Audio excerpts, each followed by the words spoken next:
I mean, I love you, but I just don't ever want to kiss you. You always have to like add the, well, because I just feel like particularly because I live with a woman, people think that I must really, really want to kiss you. And the answer is I really don't.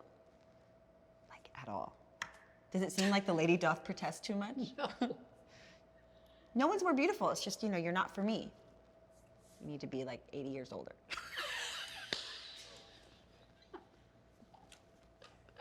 Just kidding, guys.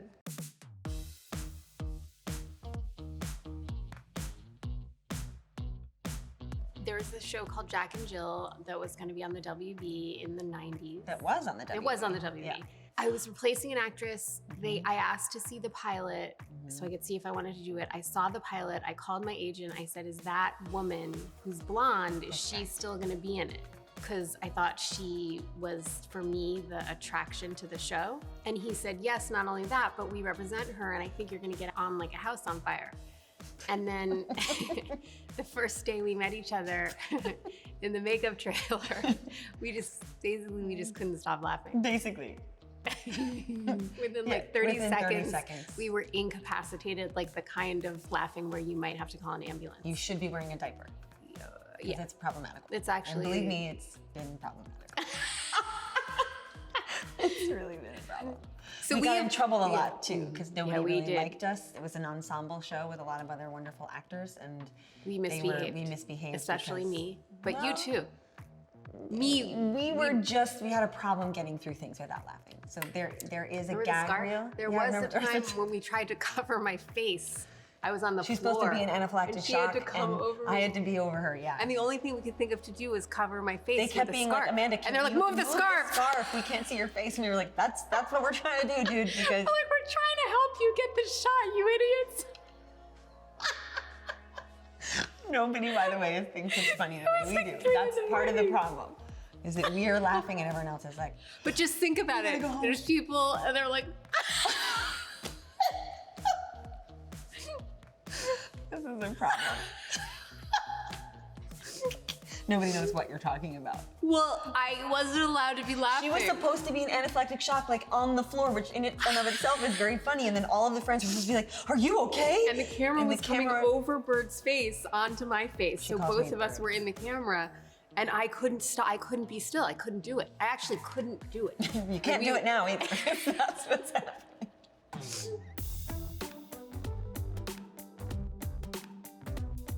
The friendship is very long. It's one of the longest of my life. I've known one person outside of my sister as longer than I've known Bird. I would describe the friendship for me to be like a lighthouse. Like it's the only way I can see shore from anywhere I'm currently standing. Please don't make me cry, honey. I'm sorry. So corny right now. You're gonna cry? Well, I don't know what's happening. It's because I'm 50. You know, I think it was like that before. Oh. But the point is that I just, I find it incredibly a grounding friendship, but also wildly chaotic in the most fun way possible. And there's, it's just home to me, my friendship with Amanda, which sounds weird. Bird. We do have a sense of humor, weird issue, though. It's like a weird. It's a meaning weird. We see things that are, to us, hilarious that other people, I think, find A, not funny, and B, really irritating if they're trying to be around us because things don't get done, we can't leave the house, and there might be... You can't drive.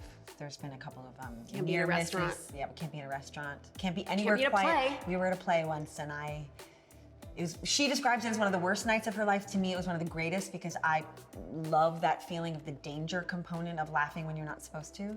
And that's probably because I'm really juvenile, but for her, it was like, it was the funniest thing that ever happened. We had to pretend we were watching a Broadway play, something very dramatic was happening on stage. I whispered something to her, we started laughing in a way that was... And her breath fluffed my hair on the side. And then we had to try to be quiet and all we could hear was the exhale. Because she was pointing out something funny that was on stage that I was trying to ignore. Right. And I brought it to her attention, but she had apparently also been thinking about it.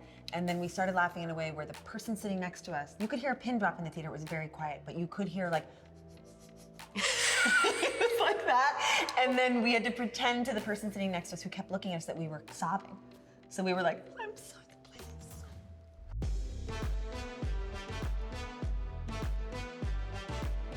this is sort of schmaltzy, but I was there when her first baby came out of her body, like in the room, like watched all of it happening. And it was like very wild and very, very poignant. And her second child, I wasn't allowed in the room. The room was smaller.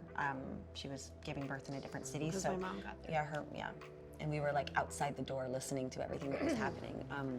So, you know, those are kind of very special things, and I don't have children. I made a wise choice for myself, and she has the mother of 3 very special kids, and 2 of whom I was like right there when and that first one was a real wild thing, and now she's a 15-year-old person walking around like who has a crush on her, you know. Well, no, her friends think it's cool because they watch. Yeah, I get street cred for being Bird's friend from my daughter. Right. And I actually am close enough to her where I'm actually like, I actually need you to do something. I need you to make me look cool right now. Right. And I do it. And she does it.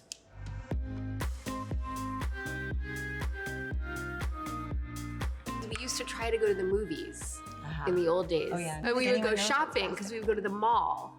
And so we would go to shop. But really, ostensibly, we were supposed to be going to a movie, and then we would miss the movie because we were trying on 18 pairs of pants, none of which looked good.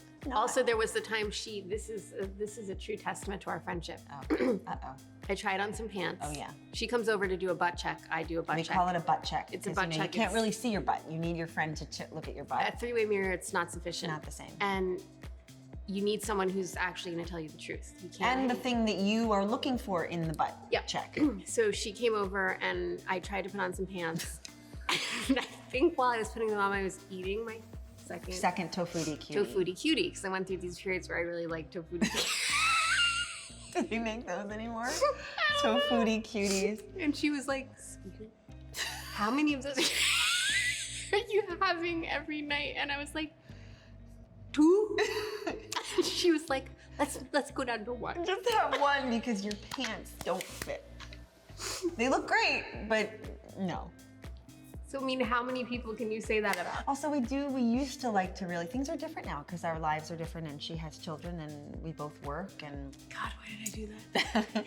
that is a difference in our lives that's pretty significant. So we definitely have different things that we do together now. This is one of the best things that ever happened to us. We got very, very drunk at a party, and we were in the Hollywood Hills, and this is not a story that we recommend people doing, but this is a cautionary tale, but it's a beautiful moment in our friendship because I think it is a testament to... Because we didn't die. Because we didn't die, but also because we were so free and young, which is that we were at a party and we had gotten there via cab, or we came with someone else.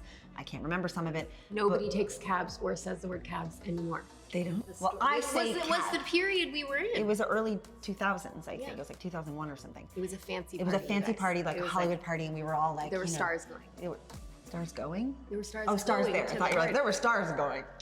I was like, what are you talking about? Anyway, we were drunk and we couldn't figure out how to get home.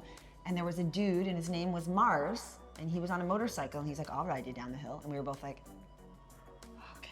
No helmets. And no helmets, and we rode with a stranger down the hill, like down a Hollywood Hill, Laurel Canyon or something. And we were both like, ah, like screaming crazy people. And he dropped us off at Swingers. Is Swingers still there? And we were knocking on the door and they were closing. We were like, can we just... They were sweeping. And they were like sweeping. We were like, could we just have pie? We just need a French fry. Like, and then we walked home. And Amanda, you tucked your skirt in the back of your pants. So well, we didn't have a ride. Butt was out. Did we have phones at that point? I don't think we had phones, and you were just like you were picking flowers off low-hanging trees, and it was like 4 in the morning, and we got back to your house. We needed to sop up the alcohol, and they wouldn't let us in. And we were just like trying to get them to, you know how you whisper to a person because you know they can't hear you, so you whisper, like, really quick, French fry. And they were like, no. We thought that was so funny, but we did ride a motorcycle from a dude named Mars without helmet, and survived to tell the tale. So we do not recommend anyone doing it. But it was really for us, I think like when I think about it, I'm like, we really. Well, I think about my youth. Yes, like, and that's very emblematic of a very, defining moment. I actually feel that if I didn't know Amanda, I wouldn't want to be on the planet. I feel the same way. It's just like the kind of friendship I don't really know if I would know, or if I would even be who I am. I met her when I was quite young. I met you when I was young, 24? 47 now, that's a long time. So the good parts of me, a lot of them are because of her, I think. That's not true. It is true, because it developed a certain thing. Bird, don't you tell me what is what for me. Okay. That's how that goes.